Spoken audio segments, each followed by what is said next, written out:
Yeah, my name is Peter Cox. I'm a freelance film editor, documentary film editor. I'm a member of BECTU. I played a very junior part in the production of this report 40 years ago. I was not a big player in it, but things have changed over the years, and now it has fallen to me, 40 years on, to try and bring these ideas and to put these ideas forward. And I support anybody who reads this report and picks up the ideas. I recommend read it, study it, and pick up the ideas and develop the ideas yourselves. We live in a globalized world. Everything is globalized. The media is globalized. It's referred to as the global village, which is an expression which sounds very innocent. But media is a very important part of social control. And the big struggle is, as it has been for many decades, but it is never spoken about, is which class should control it. Should the bourgeois class control it, or should the working class control it? And so workers' ownership, the struggle for workers' ownership and control is very relevant. The central point of the policy was because the film industry was in crisis in the early 1970s. The new wave of the British film industry in the 1960s was financed by American money. And when the dollar crisis in 1971, the money went away and the film industry was in crisis. Studios were closing down and something had to be done. Many members of the union ACTT participated in it, but it was led by members and supporters of a revolutionary Marxist organisation called, at the time, the Socialist Labour League. And they had been attracted to that organisation out of the great upheavals, the social and political upheavals in the end of the 1960s. And they addressed the problem of the film industry with this revolutionary Marxist perspective. The people who pushed it were the members and supporters of the Socialist Labour League, but they set up they moved a policy in the union itself, in the annual conference in 1971, and the policy was repeated at the Trades Union Congress in 1971 that the film industry should be nationalised without compensation and under workers' control.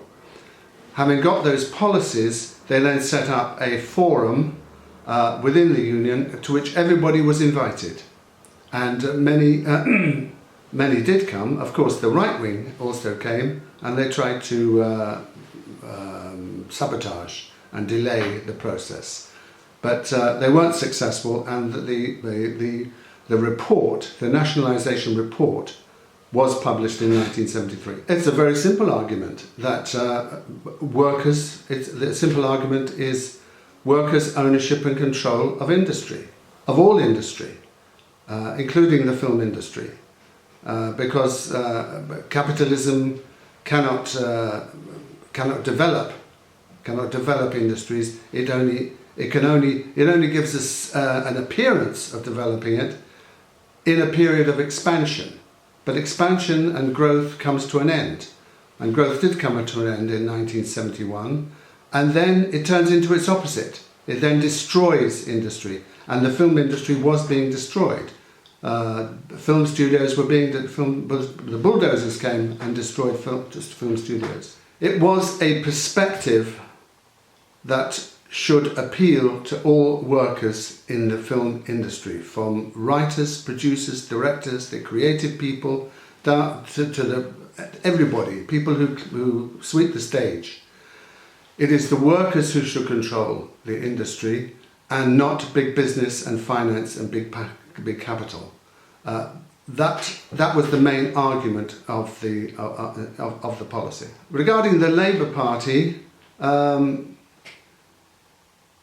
we have a lot of experience of the Labour Party, making all sorts of promises before an election and then breaking those promises. The policy was not aimed directly at the Labour Party, but it should expose the Labour Party. If this demand was placed in front of the Labour Party, it should expose them as being on the side of big business and not being on the side of the workers, which has been the case ever since. The state was against it. And what happened in the union, the state had an agent provocateur within the union who came up with a very naive and stupid syndicalist policy to try and rescue the film studios. They tried to ban all filming unless it was done in the studios, which is a completely hopeless and syndicalist and naive and stupid policy. But nevertheless, that policy allowed the right wing of the union to organise a very big coup, a right-wing coup in the union, and the effect of that was to silence those who had produced the nationalisation report and to bury the report. There was no opinion, there was indifference. There was either indifference or hostility. After the right-wing coup in the union, the report was buried, and it stayed buried for nearly 40 years. The people who produced the report and the report itself was buried. Although the people who did the report did ask for a big discussion, a wide discussion in the union about the issues, the crisis in the industry. That didn't happen. There was no discussion, there was a coup. This report was taken out of its grave in 2010, largely thanks to my efforts, personally, because I had kept a copy for all those years, and I think that the report was valid at the time, at the crisis in the 1970s, and it's valid today, because although the film industry is very busy today, I think it is in a crisis, because the British film industry is taking a large amount of work from Hollywood in what is called inward investment. The indigenous film industry, which is, as the report says, is of a people, a community speaking about itself, expressing itself. This is in crisis and has been in crisis for many years. And the ideas behind the nationalisation report, in my opinion, are still valid today. So it was quite a long struggle, but I managed to persuade the union to put the report on the website, although they will not adopt it as a policy, partly because it's 40 years old, and partly because, well, they don't want to adopt it as a policy.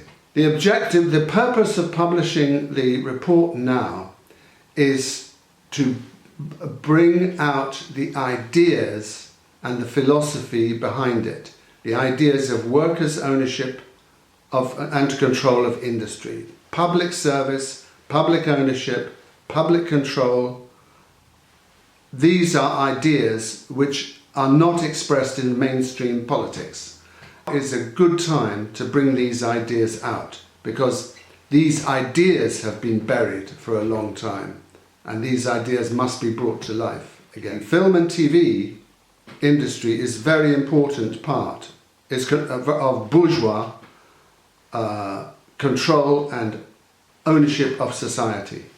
And I think many people realise this. They realise how biased the media is. And workers' ownership and workers' control is very, very relevant today. And the struggle for it is very, very relevant today.